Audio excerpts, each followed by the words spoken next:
A'udzubillahi minasyaitonirrajim. Bismillahirrahmanirrahim. Assalamualaikum warahmatullahi wabarakatuh. Alhamdulillah, alhamdulillahirabbil alamin. Wassalatu wassalamu ala asrofil anbiya'i wal mursalin wa ala alihi wa ashabihi ajma'in. Asyhadu an la ilaha illallah wahdahu la syarikalah wa asyhadu anna Muhammadan abduhu wa rasuluh la nabiyya wa la rasula ba'da amma ba'du. Qala Allah ta'ala fil Qur'anil Karim. A'udzu billahi minasyaitonir rajim. Ya ayyuhalladzina amanu taqullaha haqqa tuqatih wa la tamutunna illa wa antum muslimun. Shadaqallahul adzim. Allahumma arhamna bil Qur'an. Alhamdulillahirabbil alamin. Bapak Ibu jamaah pengajian alumni Simpon 81 rahimahullah. Kita panjatkan puja dan puji syukur kehadirat Allah Subhanahu wa taala. Alhamdulillah malam hari ini meskipun hujan lumayan deras, juga kira itu kok datang itu loh kan, malam udah deras jauh gitu, karena rahmat Allah. Ya gitu, karena rahmat Allah. Alhamdulillah malam hari ini kita dipertemukan untuk berpengajian bersama. Temanya saya akan mengambil tema yang akhir-akhir ini saya sampaikan di beberapa tempat, yaitu temanya berat tapi nanti kita diskusikan lah. Kita beri judul Allah tempat bergantung. Judulnya itu Allah tempat bergantung. Nah, nanti kita diskusikan sampai jam 9. Cukup nanti mas sampai jam 1 ya, 45 menit, 47 menit dari sekarang. Semoga pertemuan kita pada malam hari ini mendapatkan ridho Allah Subhanahu wa taala. Amin. Selanjutnya semoga sholawat serta salam senantiasa dicurah limpahkan atas uswah hasanah kita. Beliau adalah Nabi besar Muhammad sallallahu alaihi wasallam. Demikian pula kepada para keluarganya, para sahabatnya, dan seluruh umatnya yang setia sampai akhir zaman. Semoga kita termasuk di dalamnya. Amin ya rabbal alamin. Baik, mari kita mulai. Bapak dan Ibu, yang bacakan terjemahnya Sina Mas Abdi. Oke, baik. Berarti kita buka sekarang ayatnya. Ayat yang setiap hari kita baca. Semua ibu semua pasti baca ayat setiap hari. Yaitu ayat yang sering kita baca kalau kita sholat sunnah dan di rakaat kedua. Jawan Al-Ikhlas. Jadi sholat sunnah, lalu rakaat pertama biasanya Al-Kafirun, lalu yang kedua Al-Ikhlas, atau yang rakaat pertama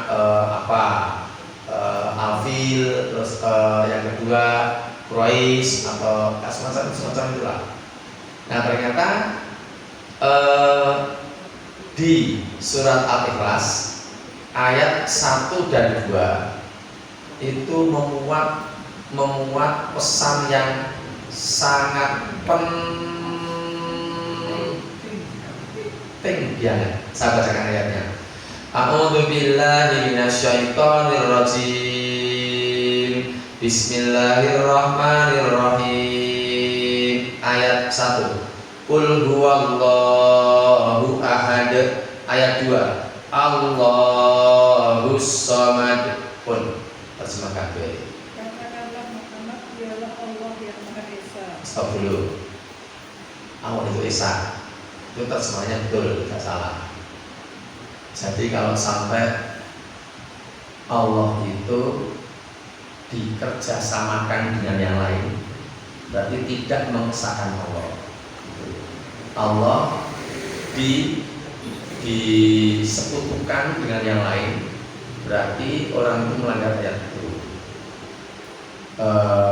Terus sekarang ayat yang kedua, Allahus Samad, terjemahkan. Allah tempat meminta segala sesuatu. Nah, jadi dari ayat ini kita tahu bahwa Allah itu tempat meminta segala sesuatu. Allah itu tempat kita bergantung. Kalau sampai kita itu memposisikan Allah itu bekerja sama dengan yang lain, atau menganggap Allah itu bersekutu, maka itu adalah kesalahan yang fatal. Contoh, jadi ada orang yang sholat, percaya pada Allah, tetapi dia ini masih percaya betul kepada sajen yang diletakkan di perapatan pada malam Jumat Kliwon.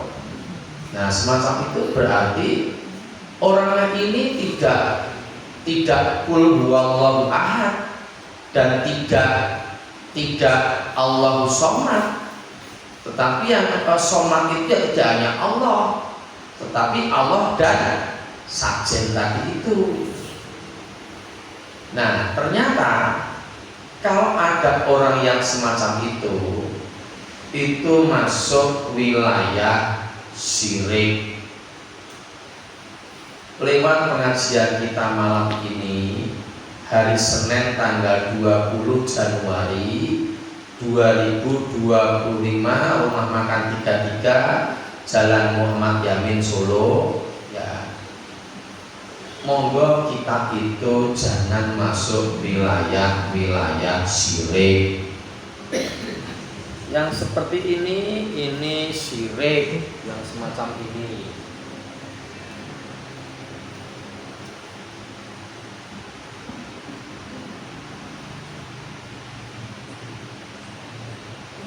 Lidur. Nah, itu syirik. Tapi terserah, kita diskusi. Kita kan sedang mendiskusikan itu. Jadi kalau kira-kira ada ibu-ibu, bapak-bapak yang kok yang ngono kok syirik, ora apa-apa, kanggo ora apa-apa. Jadi monggo. Nah, sekarang analisisnya begini, ada orang yang ingin menikahkan putranya, lalu dia menyerahkan seluruh rangkaian acaranya kepada dukun, bukan dukun ya, rias manten. Lalu yang punya gawe ini tanya sama yang tukang riasnya itu, Mbak, niki mungkin acaranya pripun nggih? Saderenge napa niku ijab. Oh, nek saderenge ijab nggih siraman. Oh, siraman nggih. Kula niki akademik banget iki, Mbak Dukun. Kula iki keluarga kula iki akademik banget. Tapi nek siraman itu nalane pripun? Ngeten Bu, nek wong ajeng rabi niku kudu resik lahir batine, terutama batin. Nah, nek adus biasa niku mung resiki lahir tok. Dadi awake resik disabuni, rambutnya disampuni, nganti sampune telung botol, sabune nganti 7, digosok gini, odole nganti 4, nganti 6. Kok sik tenan niku ning batine ngeten niku dereng resik. Oh, ngoten. Batine reget. Sik banyak gangguan-gangguan dari makhluk-makhluk halus, itu harus dibersihkan. Caranya pripun Mbak Dukun? Caranya nganggo siraman. Pun ibu boten usah repot-repot, nggih kula sing ngusahake. Dados niku mungkin siramane niku banyune niku kudu dijupuk saka 7 sumur sing beda. Saking kraton Kasunanan dijupuk king masjid gede, king kraton Mangkunegaran dijupuk king masjid Al-Wusta, king Pengging dijupuk banyune, king Cokro dijupuk banyune, king Tlantar dijupuk banyune. Kayak 5 ta niku.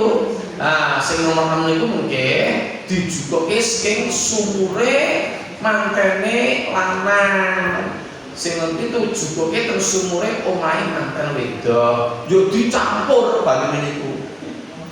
Nah kira-kira nggih dikulumpukke dadi 6 kibik. Nah jukuke sing 3 kibik dikirim tenggane manten lanang. Sing 3 kibik separone dikirim tenggane manten wedok. Lanjut didusi mantene niku. Sing ngedusi mboten entuk atus dhewe mboten entuk, sing ngedusi bapake, ibuke, bulike, padene, budene, mbae, tesih. Nah, terus aduse niku kudu dicampuri kembang staman, mawar melati, kantil, kenongo.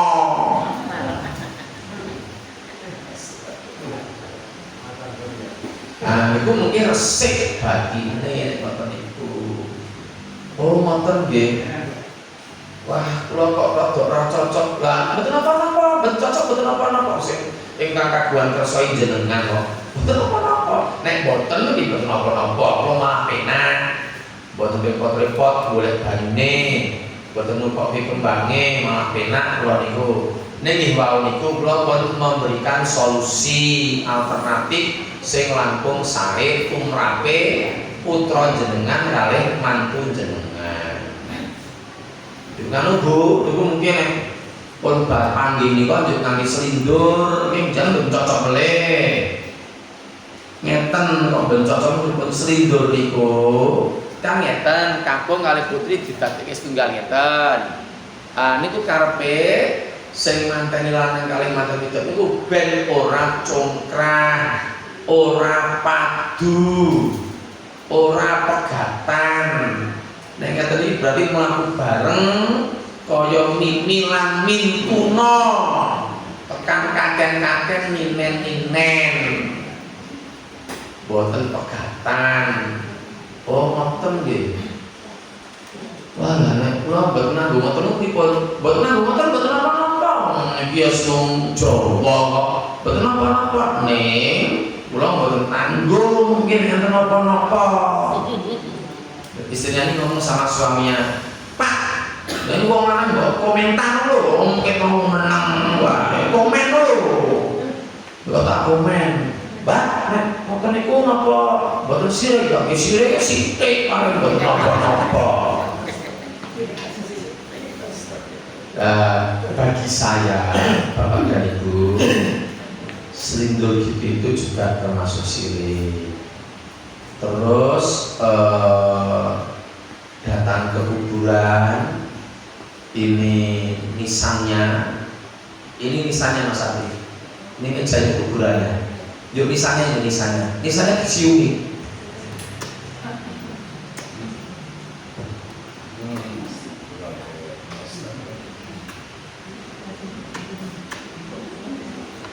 Itu juga sirik semacam itu. Di YouTube ada banyak contohnya. Terus bisnis, nah coba boleh. Berarti orang persoalan Gusti Allah. Riyen pun dangu ten pasar kembang ngajeng pasar Kadipol niku riyen pun dangu. Niku enten wong dodolan buah.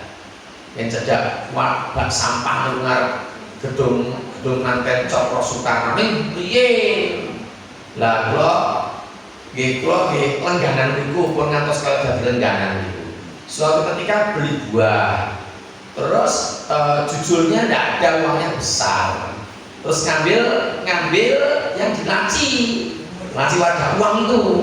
Nah, ternyata ada Quran kecil, Quran Istanbul. Saya tuh bilangnya ya spontan.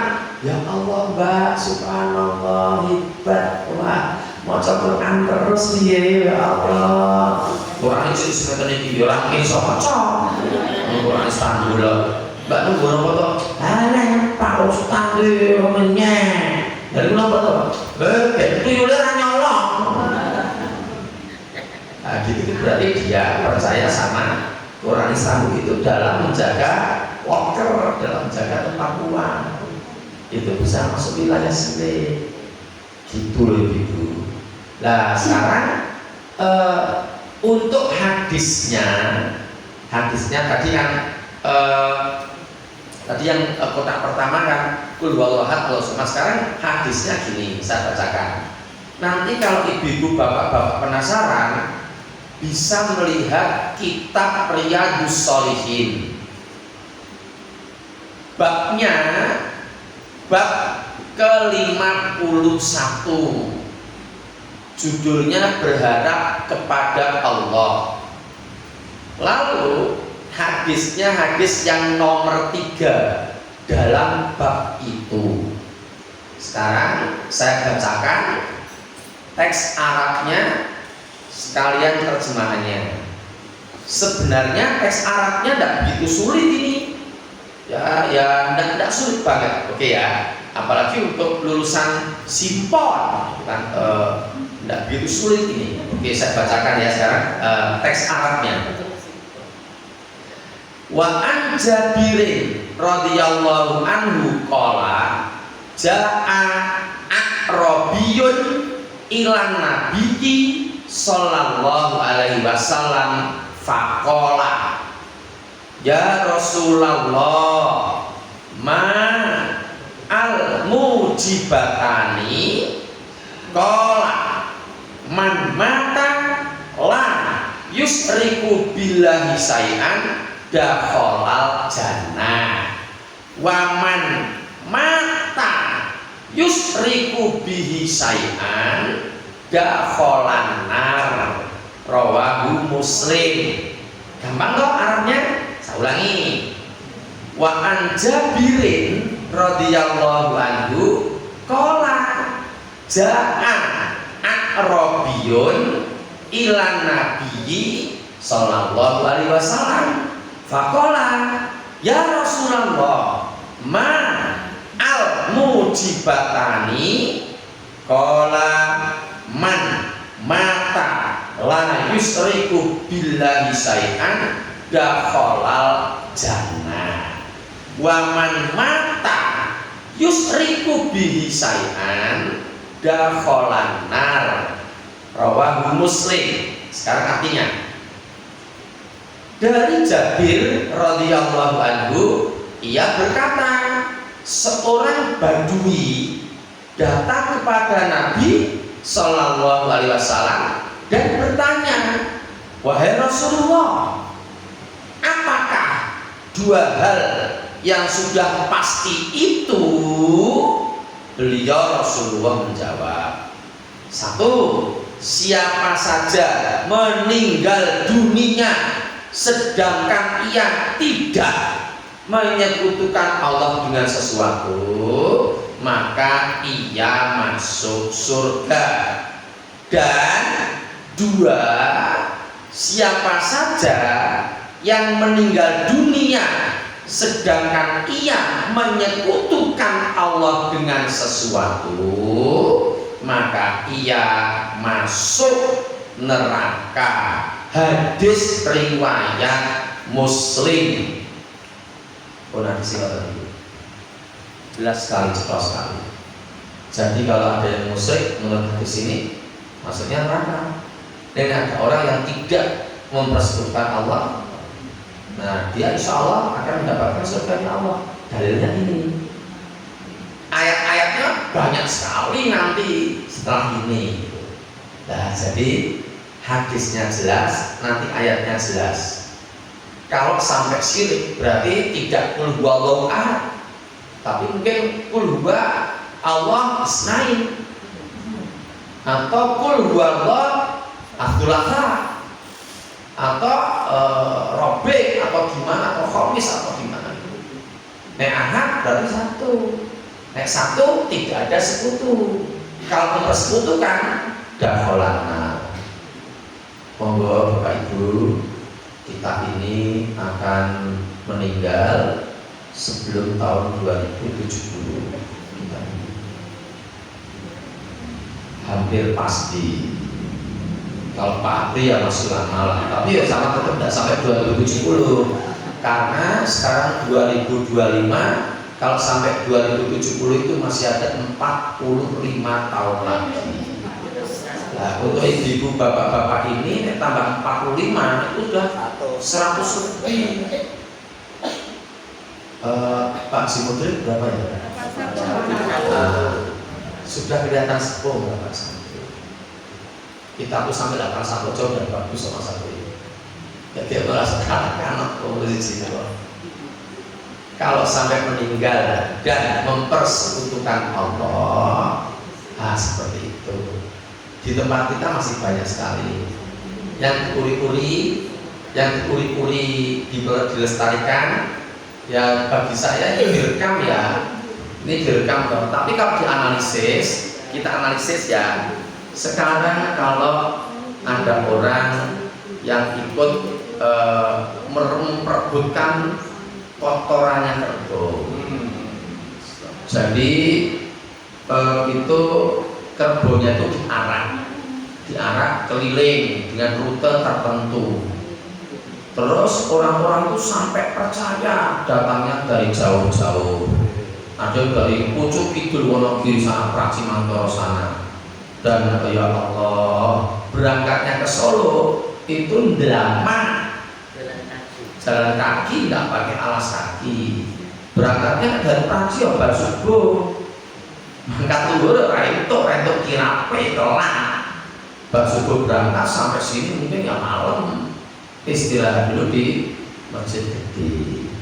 Lalu pukul 00 midnight tengah malam ikut kirapnya itu dengan harapan dia bisa ngalah berkahnya Kiai Slamet yang wujudnya kerbau. Jadi kalau dilihat dari sisi kebudayaan, pelestarian budaya itu memang pelestarian budaya. Tapi kita sebagai umat Islam lewat forum ini yang nonton share-shareannya ya, ini di rumah makan 33 sekarang ini. Ini hari Kamis, hari Senin, tanggal 20 bulan Januari 2025, pukul 20.34 sekarang ini. Sudah setengah 9 malam lebih.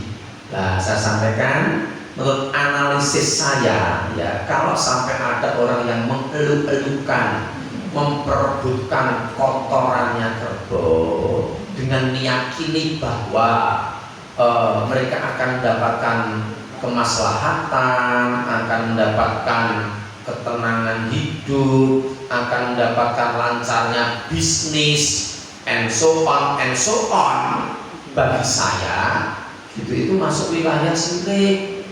Dia sholat, dia puasa Ramadan, tetapi tidak sepenuhnya percaya kepada Allah. Kalau sepenuhnya percaya kepada Allah, tidak mungkin akan seperti itu. Sambung ya, oke. Nah sekarang Bapak dan Ibu, coba kita lihat ayat-ayat tentang bahaya syirik. Kita lihat ayat yang pertama. Ternyata orang yang syirik itu, yang mempersekutukan Allah dengan sesuatu selain Allah, itu amal-amalnya hapus. Jadi misalnya dia sholat asar, lalu setelah sholat asar persiapan pasang sajen ke tempat-tempat yang wingit, yang keramat. Lalu nanti dia maghrib sholat, isya sholat lagi, karena malam Jumat Kliwon, nanti pasang saja lagi di tempat yang lain. Nah semacam itu. Menurut ayat ini, surat Az-Zumar, surat ke-39, ayatnya ayat 65. Saya juga khawatir juga dengan kalau analisis saya salah. Kalau analisis saya salah kan berarti bahaya menyebarluaskan sesuatu yang salah.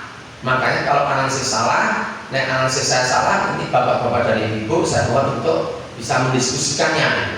Oke, sekarang saya bacakan ayatnya, nanti Pak Edi yang bacakan terjemahnya. A'udzu billahi minasyaitonir rajim.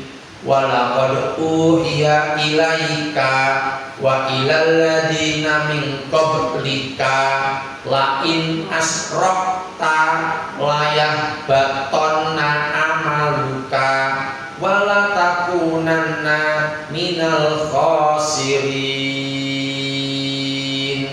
Terjemahkan. Dan sungguh telah diwahyukan kepadamu dan kepada nabi-nabi yang sebelummu.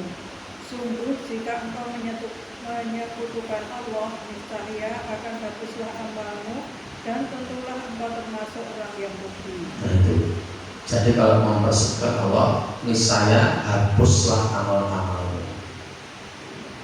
Jadi ayat berarti.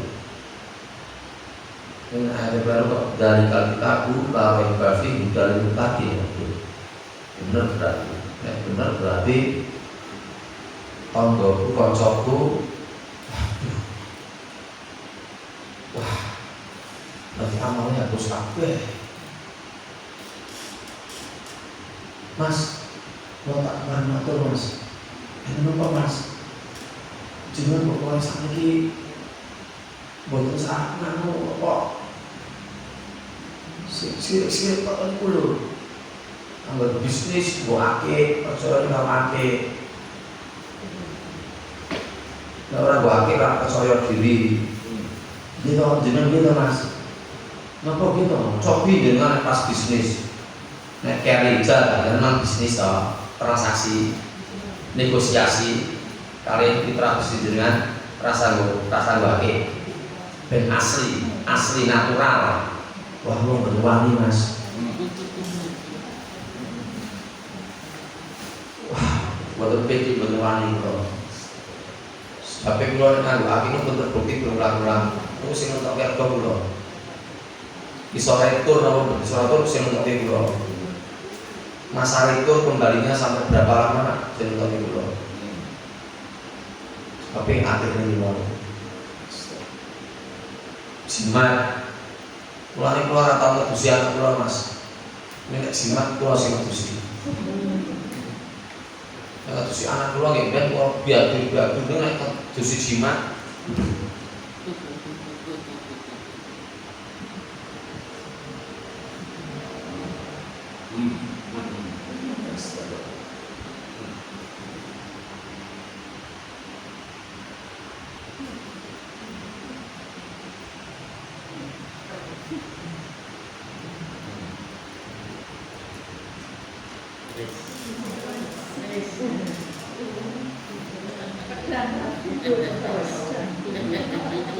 Oh, wah, rene pedang rene apa-apa.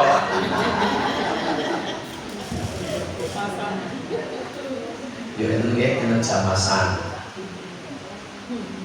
Yo kalau dari tahu orang saya belum lihat tapi saya lihat TV. Trans 7 TV-nya itu. Beberapa tahun yang lalu mungkin 10 tahun lalu. Jadi kalau ada apa itu jamasan di keraton itu kereta kencana dimandiin, padahal sudah berbulan-bulan mungkin setahun lebih tidak dimandiin. Jadi apa debunya nempel banyak sekali, itu airnya diminum. Karena kena kereta kencananya itu Trans 7. Saya yakin Trans 7 punya contoh filenya. Satu contoh ulang. Nah, semacam itu berarti hapus amalnya. Terus Allah. Kalau orang yang syirik itu ternyata diharamkan oleh Allah untuk masuk surga. Ayatnya sekarang buka lagi. Surat Al-Maidah. Surat yang kelima, ayatnya 72. Lo yang benar ayat itu, kayak itu ayat ini benar. Wah, sakit kocok-kocokku.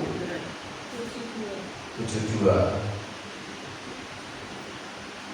A'udzu billahi minasyaitonir rajim. Laqad kafaral ladzina qalu innallaha huwal masihu ibnu Maryam wa qala al-masihu ya bani Israil ibudullaha rabbi wa rabbakum innahu may yusyrik billahi faqad harramallahu alaihil jannah wa ma'wahun nar. wa malid dzalimina min ansor. Kembali. Sungguh telah kafir orang-orang yang berkata, sesungguhnya Allah itu dialah Al-Masih putra Maryam. Padahal Al-Masih sendiri berkata, wahai Bani Israel, sembahlah Allah, Tuhanku dan Tuhanmu. Stop. Mohon perhatian semuanya. Yang saya pentingkan yang setelah ini. Setelah ini yang saya pentingkan. Oke, berarti lanjut. Sesungguhnya barang siapa mempersekutukan sesuatu dengan Allah, maka sungguh Allah mengharamkan surga baginya, Terus dan tempatnya ialah neraka. diulang dari sesungguhnya tadi yang tempat kita berhenti tadi. Diulang lagi. Sesungguhnya barang siapa mempersekutukan sesuatu dengan Allah, maka sungguh Allah mengharamkan surga baginya, dan tempatnya ialah neraka. Lanjut sampai akhir. Dan tidak ada seorang penolong pun bagi orang-orang zalim itu. Nah, seperti itu. Terserah gitu. Saya tak ngatur lagi. Jadi kalau datang ke kuburan, minta ke kuburan, itu syirik. Minta ke kuburan itu syirik. Datang ke kuburan ibunya, assalamualaikum, Bu, kula sowan. Niki kula kalih Mbok larene. Nggih putu panjenengan. Dek, mari salam sama Mbak. Mbak kalau sama di sini. Kita salam. Mbak, assalamualaikum. Minta doa. Minta. Mbak, kula nyuwun pangestu, Mbak. Kula niki bingung. Lamaran kula nyambut gawe teng Eropa ditampa. Lamaran kula nyambut gawe teng Jepang nggih ditampa. Nek teng Eropa niku dibayar nggo duit euro. Nek teng Jepang niku dibayar nggo duit yen, yen ono yen sida yen 200. Dan ini lamaran kula sing nomor 3 niku ketampa teng Gawong niku Mbak. Saenipun prayoginipun kula mlebet pundi. Itu dasar semacam itu. Tak boleh. Oke ya, tak salah jam sokong. Ayat ketiga. Ayat ketiga ini ternyata orang yang musyrik itu, yang syirik itu tidak boleh dimintakan ampunan kepada Allah. Jadi orang yang musyrik itu, orang yang syirik itu tidak boleh didoakan, tidak boleh dimintakan ampun kepada Allah untuk doa, untuk dosa orang, untuk yang syirik ini tadi, tidak boleh. Ayatnya itu ada di dalam surat At-Taubah, surat ke-9. Ayatnya ayat yang ke-113. Ayat itu sebenarnya menceritakan Abu Thalib ketika mau wafat. Nah, ketika Abu Thalib mau wafat itu Rasulullah datang kepada beliau. Lalu Rasulullah sempat ngendika, wahai Abu Thalib, pamanku, ucapkanlah la ilaha illallah. Niscaya kelak aku akan memperjuangkanmu. Nah, pada saat yang sama, dua paman Nabi yang lain di situ di tempat yang sama ngojo-ojoki, wahai Abu Thalib, apakah engkau akan meninggalkan agama leluhur kita? Akhirnya Abu Thalib bingung, dan ketika sedo belum mengucapkan la ilaha illallah.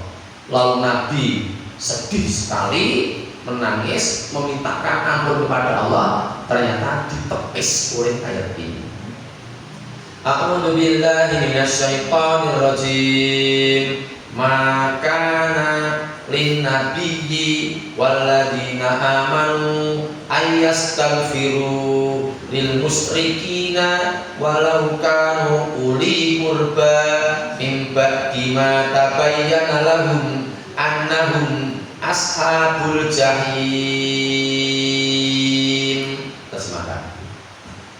Tidak pantas bagi Nabi dan orang-orang yang beriman memohonkan ampunan kepada Allah bagi orang-orang musyrik, sekalipun orang-orang itu kaum kerabatnya.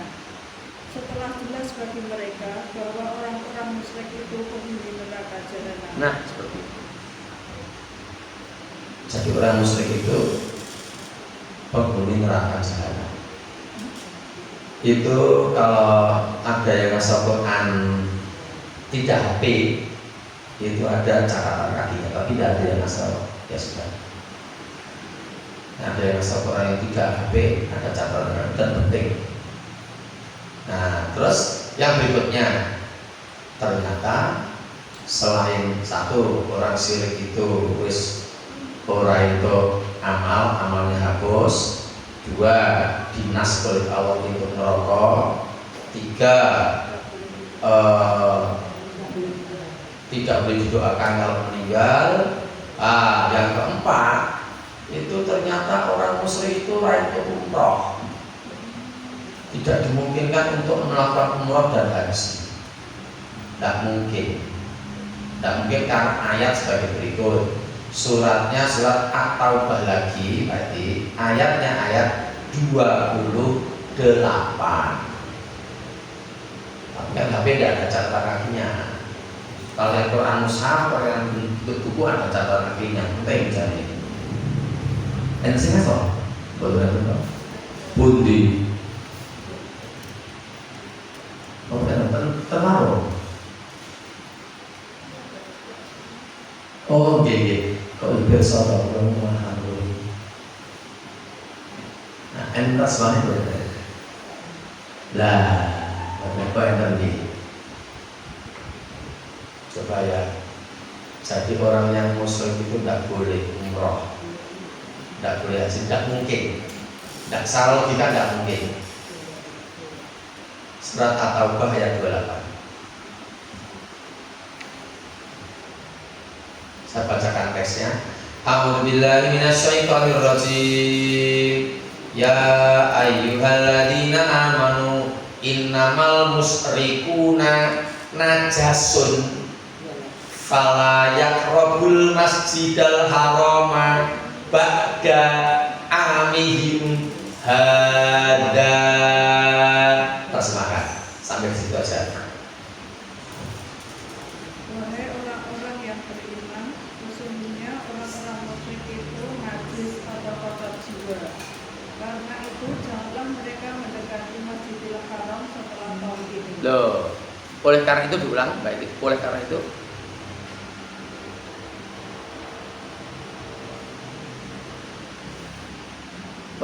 mereka dari awal tidak apa-apa. Sesungguhnya orang-orang musyrik itu najis atau kotor jiwa. Karena itu janganlah mereka mendekati Masjidil Haram setelah tahun ini. Nah, lihat catatan kakinya. Setelah tahun ini itu tahun berapa ada catatan kakinya, monggo. Asbabun Nuzul ayat 28. Riwayat Ibnu Abbas radhiyallahu anhu, kaum musyrik biasa datang ke Mekah membawa makanan untuk dijual di sana. Setelah kaum musyrik dilarang datang ke Mekah, kaum muslim berkata, dari mana kita dapatkan makanan? Maka Allah Subhanahu wa ta'ala menurunkan ayat ini. Hadis riwayat Ibnu Abi. Enten catatan lainnya. Saljan ini Bu. Bipun betul enten. Niku nganu. Tidak dibenarkan melakukan umroh enten mboten. Sing muni ngoten niku. Mboten enten. Nggih, dipun waos. Tidak dibenarkan mengerjakan haji dan umroh menurut pendapat sebagian tafsir mufasir ialah kaum musyrikin tidak boleh masuk daerah haram, baik untuk keperluan haji dan umroh ataupun untuk keperluan yang lain setelah tahun 9 Hijriah. Nah, setelah tahun 9 Hijriah. Sakniki niki tahun 1446 Hijriah. Sakniki niki. Berarti pun berlaku pinten nggih Mas Abdul? Wong selesai 1446 yo niku mulaine setelah 9 Hijrah kok. 1437. Berarti ayat itu, aturan itu sudah berlaku sepanjang waktu 1437 tahun menurut kalender Hijriah.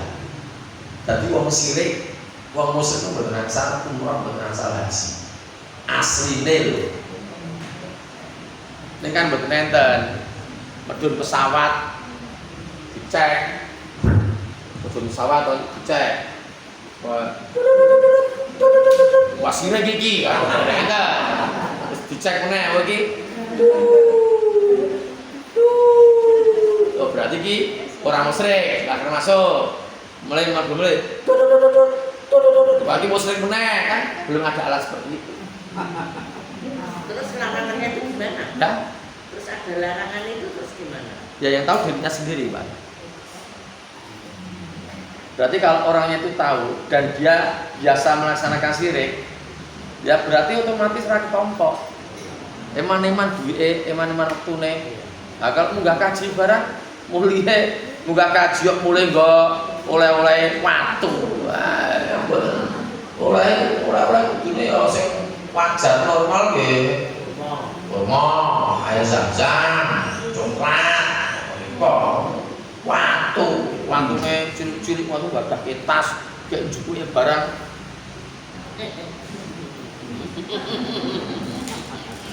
Kunangan koncone, gua apa, ayo, gua apa, watune gua apa?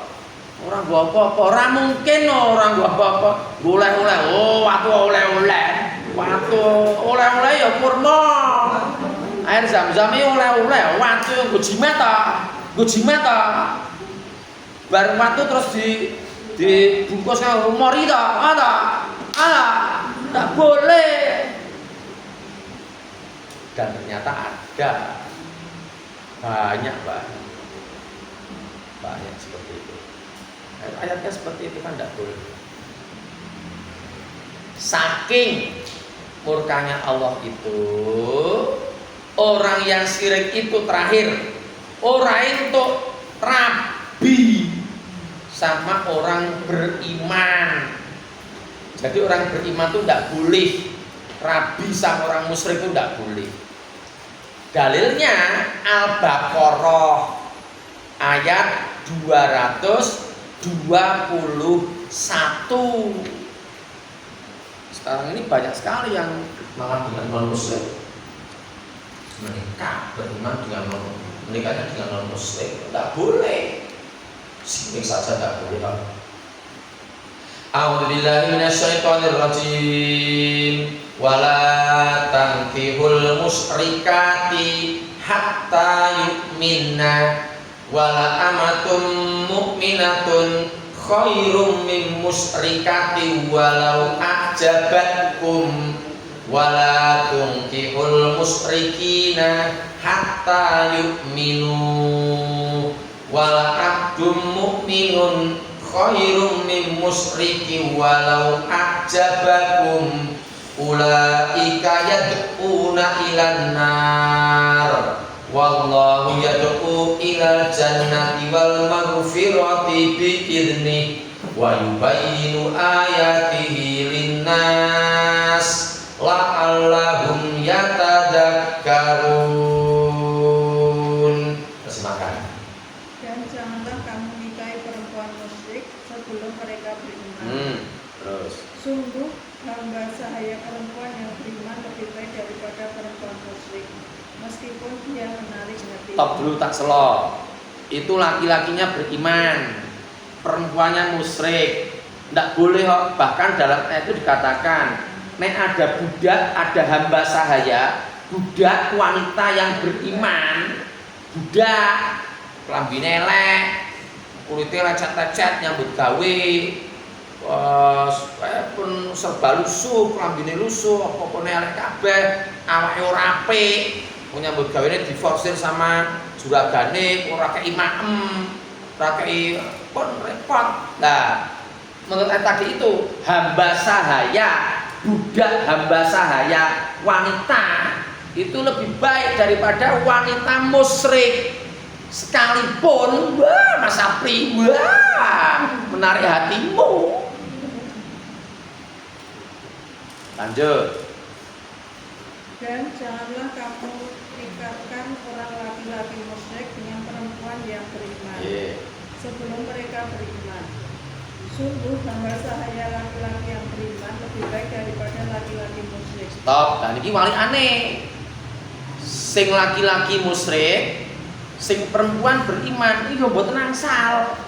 Mboten angsal menika ngoten niku. Dalile niki. Jadi wong musyrik niku pancen nggih abot tenan konsekuensine. Dipun lajengaken ngantos akhir. Mereka mengajak ke neraka, sedangkan Allah mengajak ke surga. Dan ampunan dengan izinnya Allah menerangkan ayat-ayatnya kepada manusia agar mereka mengambil pelajaran. Pak Pri terus jawabannya ada tidak ada jadi tidak tahu. Dan wong Islam sing tidak tahu non Muslim. Ada tidak ada jadi tidak tahu. Oh, Pak. Benar Mas. Saya tadi. Kalau tak tahu Mbak Eki. Mbak pertanyaan sama Mbak. Banyak. Buat dulu kita kok pertanyaan itu nganu Mbak Eki ngertos boten enten sing nikah niku antara non muslim kali muslim itu sakniki dadi siji saomah. Banyak. Lah masa kita kok ndak menjawab?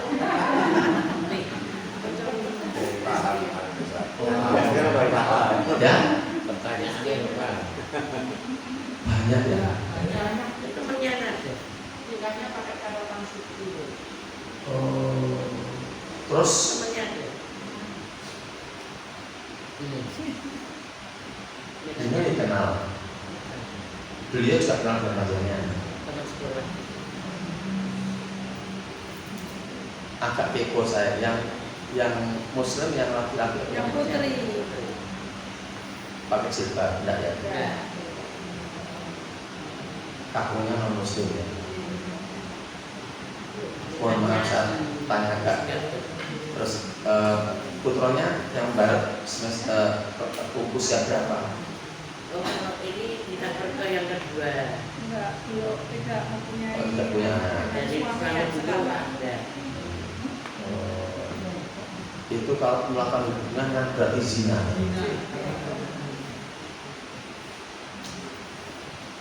Bapak itu sudah mengingatkan.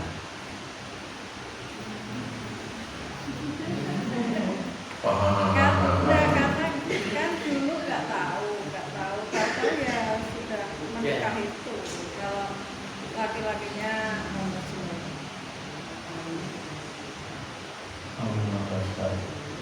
Itu kalau ingin akhiratnya nyaman, ya yang non muslim jadi muslim.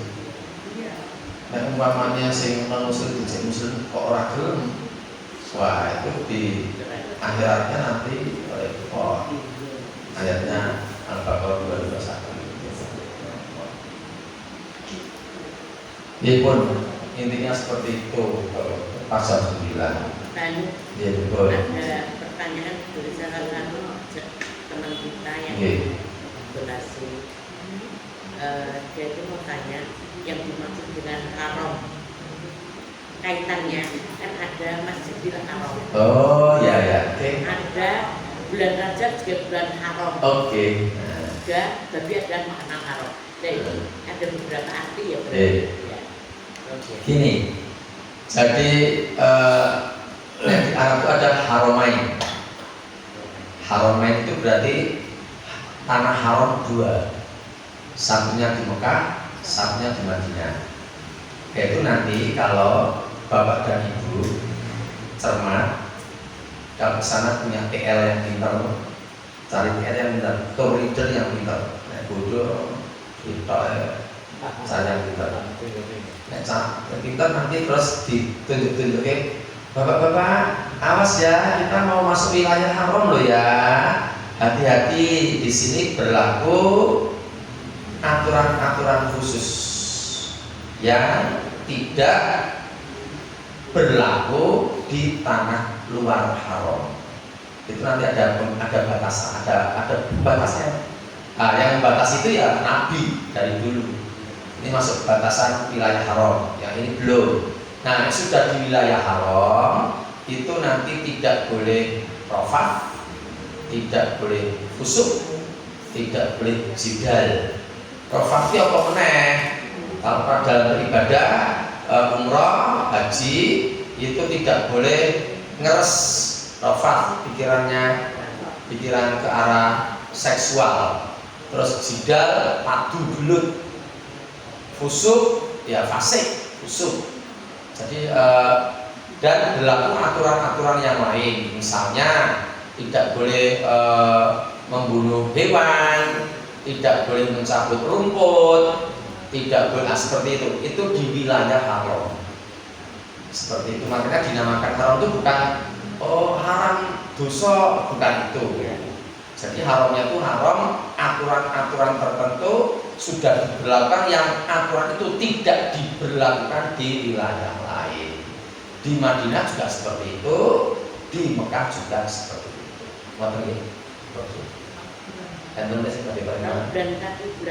Kalau bulan haram, bulan yang diharamkan itu adalah mulai dari Dzulhijjah sampai Muharram, sampai Safar, sampai Rabiul Awal.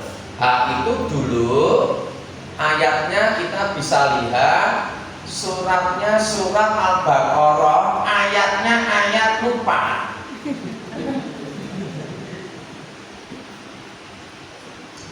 Tapi sekitar 124 tapi itu jangan Nabi Ibrahim ya. Intinya gini, saat itu orang-orang dilarang untuk berperang.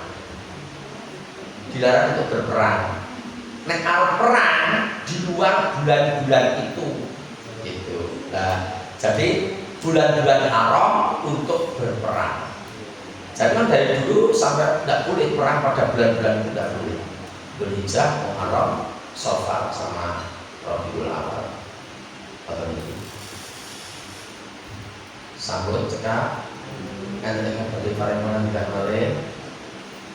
Jangan sampai anak-anak kita masuk wilayah syirik, jangan sampai keluarga kita masuk wilayah syirik juga. Kalau Rajab itu kan masuk bulan haram enggak? Rajab. Nanti ada ayat yang lain lagi. Surat apa ya? Surat apa ayat berapa ya? Ada 4 bulan yang haram. Saban, Rajab, terus Saban betul. Berarti Dzulqa'dah, Dzulhijjah, Muharram, Rajab. Dzulqa'dah, Dzulhijjah, Ramadan, Rajab. Muharram, Rajab. Dzulqa'dah, Dzulhijjah, Muharram, Rajab. Ibu tahu. Niku enten biasanya enten ibadah khusus, banyak sekali aturan-aturannya, memperbanyak ibadah, memperbanyak puasa, DLL, DST, DSI. Ada lagi yang mau ya? Monggo itu. Kemarin pengajian. Nggih. Itu paman Nabi Muhammad itu. Nggih. Yang meninggal itu beliau mengatakan itu mendapat syafaat dari Nabi, tapi syafaatnya itu syafaat ringanan siksa neraka. Apakah itu benar?